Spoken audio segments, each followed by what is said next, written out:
Hello guys, আসসালামু আলাইকুম। কেমন আছেন সবাই? আশা করি ভালো আছেন। আর এই তো আজকে ব্লগটা শুরু করে দিলাম।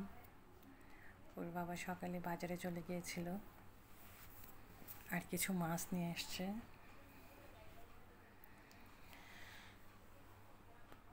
এখানে রুই মাছ এগুলো,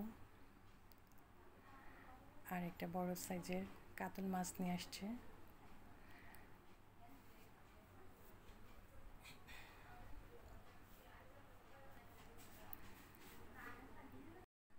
এই তো এগুলো আমি চেক করতেছিলাম সবগুলো পিস সমান সাইজের ছিল কিনা, আর আমি এগুলাকে প্যাকেট করে রেখে দেবো। আর এখান থেকে পেটির যে মাছগুলো ছিল পেটির সাইজের, ওগুলো নিয়ে নেব রান্না করার জন্য। তো আজকে আমি পেটির মাছগুলো ভাজি করব না, কষায় রান্না করব। তো সেই জন্য আমি এখানে কিছু মশলা দিয়ে মেখে নেব। মাছে যে যে মশলাগুলো দেওয়া হয় সবগুলাই দিয়ে দিলাম। দিয়ে আমি একটা কড়াইতে পেঁয়াজ একটু হালকা কালার লাল হয়ে আসতে পরে আমি একটু মাছগুলো দিয়ে দিলাম। আর মাছগুলো কষানো হয়ে আসলে দিয়ে দিলাম ঝোল। আর এই তো মাছটা আমার রান্না প্রায় শেষ। আর আজকে রান্না করব কচুরলতি শুটকি দিয়ে। আমি কিভাবে কচুরলতিটা শুটকি দিয়ে রান্না করি অবশ্যই দেখবেন। তো এই তো কাটা শেষ আমার এখানে। আর আমি একটা হাম্মাম দিস্তায় কিছু রসুন, পেঁয়াজ, কাঁচামরিচ ছেঁচো করে নেব। আর সেদিকে আমি লতিগুলো শুকনা প্যানে হালকা ভেজে নিছি, একটু কালো কালো হয়ে গেছে। তার এখানে তো সব কিছু কষানো হয়ে গেলে আমি এখানে দিয়ে দিলাম কিছু ভেন্ডি, কচি দেখে কিছু ভেন্ডি চিকন করে কেটে নিয়ে নিলাম।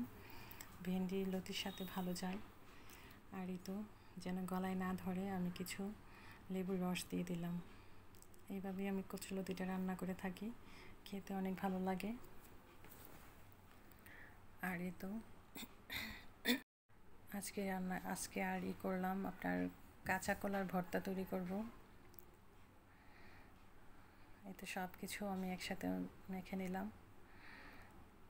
আর কলাগুলো অনেক বেশি গরম ছিল, এই জন্য আমি হাত দিয়ে মাখতে পারিনি। এই তো ভর্তাটা তৈরি হয়ে গেল।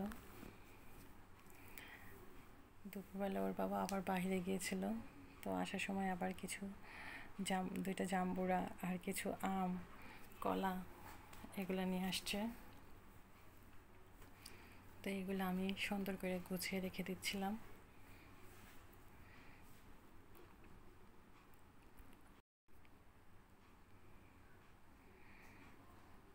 আর এই তো আমি এখানে কিছু পেয়ারা আর আম কেটে নেব, কারণ দুপুরবেলা আমার বাচ্চারা স্কুল থেকে চলে আসছে, বড় মেয়ে কলেজ থেকে চলে আসছে, তো তারা যেন খেতে পারে সেই জন্য আমি এগুলো কেটে রেডি করে দিয়ে দিচ্ছি।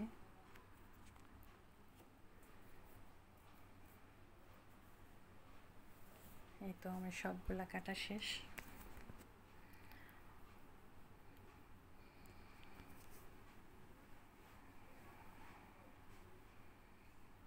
সবাই আমরা একটু করে খেয়ে নিচ্ছিলাম। আর আজকে ব্লগটা এখানেই। আসসালামু আলাইকুম, ভালো থাকবেন সবাই।